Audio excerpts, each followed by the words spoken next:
आज के इस वीडियो में हम एमएससी फोर्थ सेमेस्टर के पेपर फोर्थ से यूनिट फर्स्ट का एक टॉपिक है एक्वाकल्चर के बारे में हम लोग आज डिस्कस करेंगे। तो इसका सबसे पहले सिनॉप्सिस देख लेते हैं। तो इसमें introduction, definition, history, saline feature of aquaculture, fresh water aquaculture. ये फ्रेश वाटर का ही टाइप है जिसमें मोनोसेक्स कल्चर किया जाता है, mono species culture, predatory prey culture, sewage feed fish culture, riverine fish culture, integrated fish farming culture, ornamental fish, sport culture, larvivorous fish.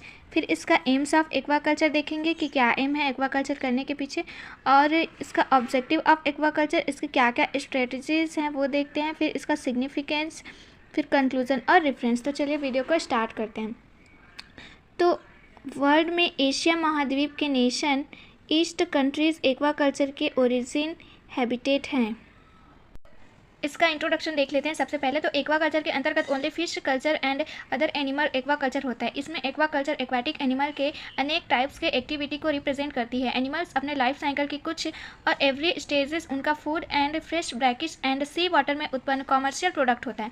Human के लिए terrestrial plant and animal के समान aquatic plant and animal की भी समान रूप से बहुत अधिक इंपॉर्टेंट है। बहुत से plant and animals food, medicine and ornaments and decorations के लिए यूज़ में आते हैं। एनिमल्स का साइंटिफिक मेथड के द्वारा कल्चर एक मॉडर्न मेथड है। इसको एक्वाकल्चर कहा जाता है। जो वाटर में जिस भी स्पीसीज का कल्चर किया जाता है ना, उस वो एक्वाकल्चर के अंतर्गत वो आता है। तो इसका डेफिनेशन है, तो ह्यूमन के हंटिंग हैबिट को खेती बाड़ी में हैबिट में चेंज करना एक कल्चर कहलाता है। जो एनिमल्स का कल्चर वाटर में किया जाता है उन्हें एक्वाकल्चर कहते हैं। या फिर इसका एक और डेफिनेशन है, इकोनॉमिकल इंपॉर्टेंस के एक्वाटिक एनिमल की फार्मिंग और हैसनरी का कंट्रोल इन्वायरमेंट में स्टडी को एक्वाकल्चर कहते हैं। फिर इसका हिस्ट्री है, तो एक्वाटिक कल्चर को सबसे पहले हेकिंग 1962 ने डिफ़ाइन किया था। फिर इसका लेगलर 1956 ने इसे इस प्रकार डिफ़ाइन किया कि फिशेस की जो संख्या होती है ना वो अत्यधिक होती है। फिर तीसरा जो साइंटिस्ट है वो लोन, तो 1988 में वे एक्वाकल्चर अंडर एग्रीकल्चर कहा, मतलब एक्वाकल्चर को एग्रीकल्चर के अंतर्गत उसने कहा था लोन ने। फिर इसका सलाइन फीचर देखते हैं एक्वाकल्चर का। तो कैरेक्टर ऑफ एक्वाकल्चर कृषि और वेटनरी मेडिसिन के अंतर्गत की दृष्टि से एक प्रोडक्टिव वेंचर के रूप में जाना जाता है। एक्वाकल्चर जिसमें मेनली फिश की खेती कृषि के साथ इंटीग्रेटेड फार्मिंग अधिक बेनिफिशियल है। एक्वाकल्चर कृषि एवं घरेलू प्रोडक्ट के रिसाइकलिंग के लिए अच्छी होती है। इन्वायरमेंट को पॉल्यूशन से बचाया जा सके। फिश में फूड के रूपांतरण कन्वर्जन की रेट चौपायों एंड दूसरे एनिमल से अधिक होती है।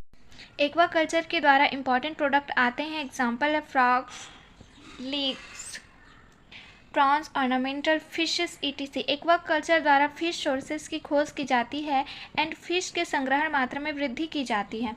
फिर इसमें फ्रेश वाटर एक्वाकल्चर के बारे में देखते हैं, जिसमें हाइड्रोबायोलॉजिकल कैरेक्टर में वेरिएशन के बेसिस पर एक्वाकल्चर को निम्न टाइप्स में डिवाइड किया गया है। इसमें फर्स्ट है मोनोसेक्स कल्चर। इस टाइप के कल्चर में एवरी स्पीसीज के फिशेस में अलग अलग सेक्स को कल्चर किया जाता है। फिर सेकंड है मोनो स्पीसीज कल्चर। इस टाइप्स के कल्चर में एक ही स्पीसीज की फ़िश को पाला जाता है जिससे अच्छे टाइप की फ़िश का प्रोडक्शन किया जाएगा। जो मोनोसेक्स कल्चर था उसमें एक ही सेक्स को कल्चर किया जाता था। जैसे कि अगर मेल है तो मेल को किया जाएगा, फीमेल है तो फीमेल को किया जाएगा। लेकिन जो मोनो स्पीसीज कल्चर है उसमें मेल फीमेल दोनों को किया जाएगा, लेकिन सिर्फ एक ही स्पीसीज के किया जाएगा। जैसे कि कतला का कर रहे हैं तो कतला में मेल फिश का भी करेंगे, फीमेल फिश का भी करेंगे। अगर लेबियो रोहिता का कर रहे हैं तो उसमें मेल का भी करेंगे और फीमेल का भी करेंगे, लेकिन सिर्फ एक ही स्पीसीज का करेंगे। तो इसको कहा जाता है मोनो स्पीसीज कल्चर। फिर प्रीडेटरी प्रे कल्चर। इस टाइप की कल्चर को शैलो एंड स्वैम्पी एरिया में किया जाता है, जैसे कार्निवोरस फिशेस etc, जैसे मुरेल्स। फिर नेक्स्ट है इसमें रिवेराइन फिश कल्चर। इंडिया में रिवर 2 टाइप्स की श्रेणी होती है, एक हिमालयन, एक पेनिनसुलर। तो ये रिवराइन फिशरीज के फिश कल्चर के अंतर्गत आया। जो रिवर्स होती है ना उसमें फ़िश कल्चर किया जाता है। हिमालयन मतलब जो कोल्ड वाटर जो होती है वो, और एक पेनिनसुलर। तो फिर है सीवेज फीड फिश कल्चर। इसके अंतर्गत सीवेज वाटर का ऑक्सीडेशन पॉन्ड में रिएक्शन करने के बाद उस नेट का यूज़ फिश कल्चर के लिए किया जाता है। फिर है इंटीग्रेटेड फिश फार्मिंग कल्चर। इस कल्चर के अंतर्गत फिश की कृषि, फसल etc, rice, slave stock and banana and poultry, duck, pig के साथ कल्चर किया जाता है। मतलब इंटीग्रेटेड मतलब एक से अधिक कल्चर इसमें किया जाता है। जैसे पिग या फिर पोल्ट्री का कल्चर हो रहा है तो उसके साथ साथ में फ़िश का भी कल्चर होगा। तो ये इंटीग्रेटेड फिश फार्मिंग कल्चर के अंतर्गत आता है। फिर है इसमें ऑर्नामेंटल फिश कल्चर। इसके अंतर्गत एक्वेरियम में पाए जाने वाली फ़िश आती हैं। इनके फॉरेन मुद्रा विनिमय की प्राप्त करने का एक अच्छा सोर्स है। Example gold fish, guppy, mainly, gourami, sword tail fish. ठीक है, ETC। फिर नेक्स्ट है स्पॉट फिश कल्चर। तो कोल्ड वाटर के फिशेज जैसे कि सैल्मन एंड ट्रॉट जो ओनली खेतों की इम्पोर्टेंस होती है, इनका कल्चर हाइट एप्टीट्यूड वाले जैसे कश्मीर, हिमाचल, कोडाई कोनाल ETC में किया जाता है। फिर लार्वी वोरस फिश कल्चर। तो इस कल्चर में ओनली मॉस्किटो के लार्वा के कंट्रोल के लिए किया जाता है या फिशेस वाहक पैरासाइट के कंट्रोल के लिए जानी जाती है। मतलब ये जो लार्वी वोरस जो फिशेस होती हैं वो लार्वा को खाने वाली जो मछली होती हैं लाइक गम्बूजिया, तो ऐसे फिशेस को इसमें कल्चर किया जाता है। तो ये डायग्राम है ऑर्नामेंटल फ़िश का, ये एक डायग्राम है। फिर ये इसका मेल फ़िश का डायग्राम, ये फीमेल फ़िश का, यहाँ पे भी देखेंगे तो ये मेल फ़िश का डायग्राम। फिर देखते हैं कि क्या क्या एम्स होता है एक्वाकल्चर का। तो फिश जलीय एनवायरनमेंट पर आश्रित जलचर एनिमल एंड एक्वाटिक एनवायरनमेंट को संतुलित रखने में उसकी बहुत इंपॉर्टेंट है। फिर साइंटिफिक द्वारा फिश को बायो इंडिकेटर माना गया है। बॉडी के न्यूट्रिशन एंड फॉर्मेशन में संतुलित आहार की आवश्यकता होती है। संतुलित आहार की पूर्ति वेरियस खाद्य पदार्थों को उचित मात्रा मिलाकर की जा सकती है। बॉडी को स्वस्थ रखने के लिए प्रोटीन, फैट, कार्बोहाइड्रेट्स, विटामिन, खनिज लवण ETC वेरियस फूड मटेरियल की फॉर्मेशन में भिन्न भिन्न रेशियो पाए जाते हैं, तो इसके लिए भी ये इंपॉर्टेंट है। फिर फिशेस की बॉडी में लगभग 70 to 80% water, 30 to 20% protein, 1 to 3.5% खनिज पदार्थ एंड 0.5 to 20% चर्बी पाई जाती है। तो ये कुछ एम थे एक्वाकल्चर के। अब देखते हैं इसका ऑब्जेक्टिव ऑफ एक्वाकल्चर। तो नेचुरल एंड ह्यूमन के द्वारा बनाए गए वाटर रिसोर्सेज का यूज़ होता है। पर्सन के सोशल और इकोनॉमिकल लेवल में वृद्धि। फिश की प्रोडक्ट ETC फिशेस का लीवर ऑयल, फिश की protein concentration and glass fish की ग्लू ETC यूज़ में आना। फिर है फिश के प्रोडक्ट मटेरियल का मेडिसिन के रूप में यूज़ जैसे फिश लीवर ऑयल, ऑर्नामेंटल के रूप में यूज़ जैसे aquarium fishes ETC, angel, black molly, blue gourami, kissing gourami ETC।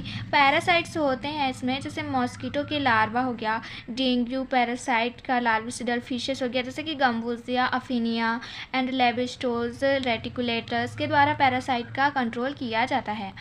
फिर इसको फॉरेन करेंसी की भी प्राप्ति होती है, इसको बेच के क्या करते हैं, फॉरेन करेंसी की प्राप्ति करते हैं।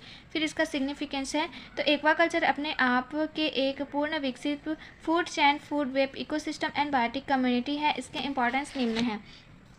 तो वाटर के अधिकतम भाग एरिया को एक्वाटिक एनिमल की फार्मिंग में यूज़ होता है। फिशिंग इंडस्ट्री के अंतर्गत ह्यूमन की फूड के साथ साथ इकोनॉमिक डेवलपमेंट का रास्ता भी खुलता है। आर्टिफिशियल फूड के द्वारा एनिमल्स की ग्रोथ रेट को बढ़ाया जा सकता है। वाटर एंड एक्वाटिक फार्मिंग में अपना योगदान देने वाले हजारों लोगों को रोजगार मिलता है।